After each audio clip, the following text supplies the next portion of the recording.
exist, just like God, in the large and the small, the great and the frayed, in the chords that rise from the tall brass pipes, and the chorus of crushed cans someone drags over cobbles in the secular street.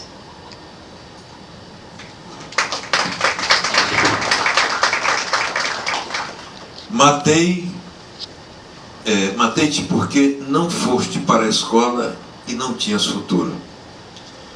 Veja que esse poema foi feito em 89, sobre uma nota encontrada ao lado do corpo de Patrício Hilário, 9 anos, encontrada numa rua do Rio, em 1989. E a gente vê que as coisas não mudaram muito, não é? Mas a poesia está aqui, viva.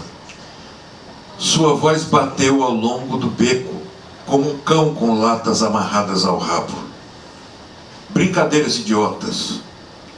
Em vista de teu gingado, velhas aceleram suas rezas, suspirando. As filhas delas gritavam atrás de ti: pequena merda, delinquente, tu nem poderia ler o que nós escrevemos sobre garotos como tu.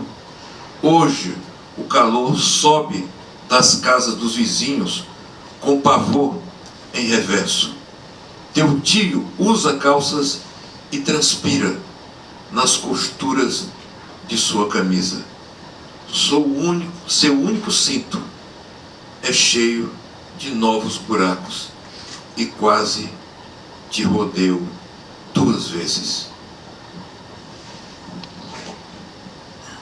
So this is a poem that emerges from an article that I read years after the event occurred, in which a police officer had murdered a small child, a street kid, in Rio, and left this note: I killed you because you didn't go to school and had no future.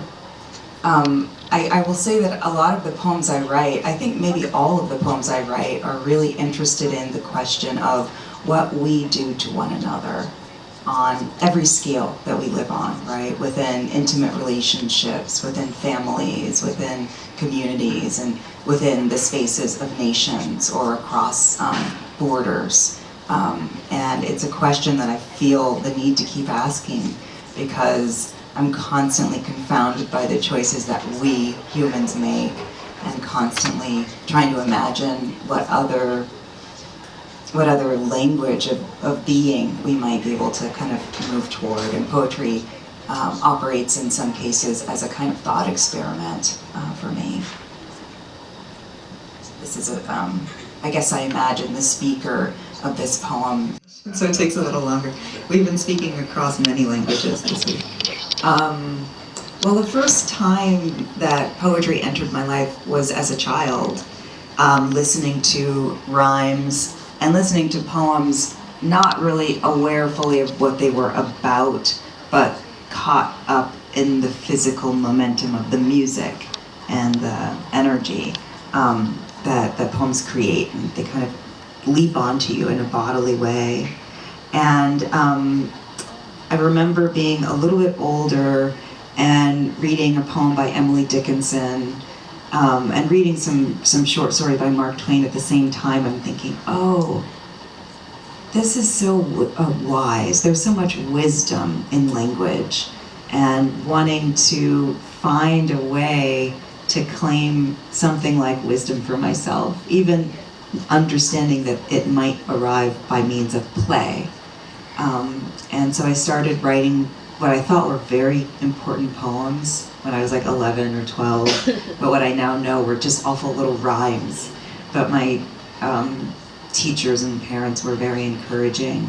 And as I got older and was reading poetry, contemporary poetry, I realized that the questions poets asked and the ways that they chose to look at the world could be so helpful to me in my own confusion or my own fear And so poetry became a practice that helped me to step into a larger kind of courage and a fuller sense of possibility, and to do that over the slow work of a single poem or a single line.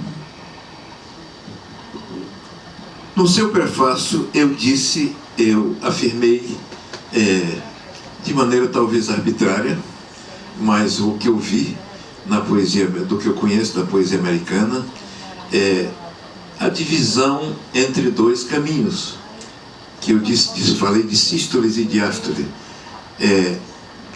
duas linhas de força. A linha de força que vem de Walt Whitman, de versos largos, quase bíblicos, e do outro lado uma contenção despojada, não é uma contenção dura, mas uma contenção úmida, de Emile Dickinson. Síntese, mas não sem emoção. Qual desses caminhos mais você se identifica? A de Walt Whitman e Emile Dickinson. Ou você é a mistura dos dois caminhos? I think I'm going back and forth between these paths, and I feel like you do too. Is that right? Like, one needs or creates the need for the other, right? One that is cosmic and expansive and that has a kind of faith in something. Like a woman journeying for water from a village without a well. Then living 1 or 2 nights like everyone else on roast chicken and red wine. Eu queria propor uma coisa, porque